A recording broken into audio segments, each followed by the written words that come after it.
whale pee transports nutrients across thousands of miles. A new study reveals, it's a picture of a humpback whale with its child. Now, the great rivers of whale pee make a remarkable contribution to Earth's cycling of nutrients, a new study reveals. And while their giant poop tsunamis pump nutrients vertically from the surface to the ocean's depth, researchers have calculated the astonishing scale of their horizontal nutrient transport as well. Baleen whales undertake some of the longest yearly migrations, with humpbacks traveling up to 5,150 miles, that's 8,300 kilometers, from Antarctica to warmer wintering grounds, and with them the whales shuttle resources from nutrient-rich polar regions to the less resourced, warmer regions of the ocean. And amazingly enough, the huge amount of this nutrient distribution comes from whale urine, which disperses nitrogen and other elements through the ocean when nature inevitably calls. We call it the Great Whale Conveyor Belt, explains the study first author, conservation biologist Joe Roman from the University of Vermont in the US. It can also be thought of as a funnel because whales feed over large areas, but they need to be in a relatively confined space to find a mate and breed and give birth. Scientists suspect mother whales stay near shallow sandy waters because this environment helps muffle their constant communications with their babies. Moms and newborns are calling all the time, says Roman. They don't want predators like killer whales or breeding humpback males to pick up on that. And this means nutrients collected by the giant mamas, splurring up clouds of krill and small fish during their wide-ranging feeding forays in summer, are concentrated into a smaller area once they've migrated to give birth during winter. For example, humpback whales that feed across the Gulf of Alaska spend their winters along the much smaller areas of Hawaii's shores, and between their waist, sloughed skin, and carcasses, they transport about double the nutrients provided by natural local forces. Nutrients are coming in from outside and not from a river, but by these migrating animals, explains oceanographer Andrew Pershing from Aarhus University in Denmark. It's super cool and changes how we think about ecosystems in the ocean.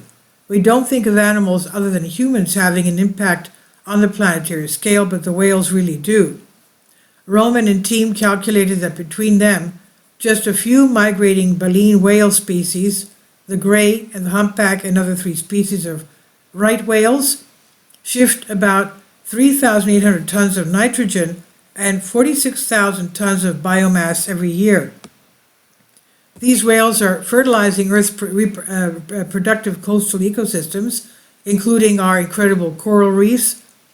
Because of their size, whales are able to do things that no other animal does. They're living life on a different scale, says Pershing. These figures don't even include the other migratory fin whales, like the largest living mammal, the blue whale. We don't have enough data on many of their migratory patterns yet.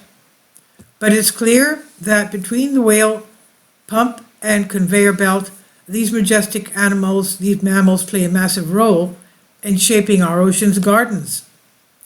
The amount of nutrients transported would likely have been at least 3 times higher before commercial whaling, the researchers write in their paper.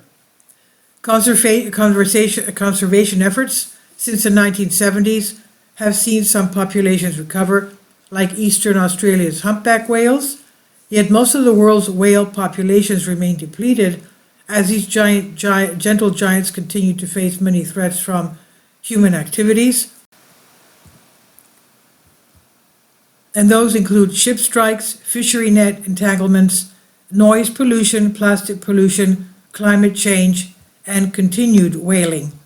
Tactics like creating marine protected areas with noise reduction and vessel speed limits where whales congregate have had promising results. If we can help boost whale numbers, they can continue to keep our ocean ecosystems flourishing, as well as help us clean up the spectacular mess we've made with climate change.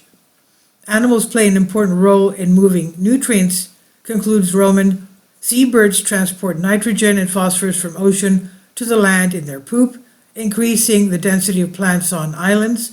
Animals form a circulatory system of the planet, and whales are the extreme example. And the research was published in Nature Communications, and this is by Tessa Kumunduras on Science Alert. Please leave your comments, and thank you for your support. Please support my Patreon account. The daily posts are 5 videos daily, and they are totally different from what I have on my YouTube channel. Thank you so much for your support and that you find all my content so interesting. You'll find the Patreon account details in the description box below.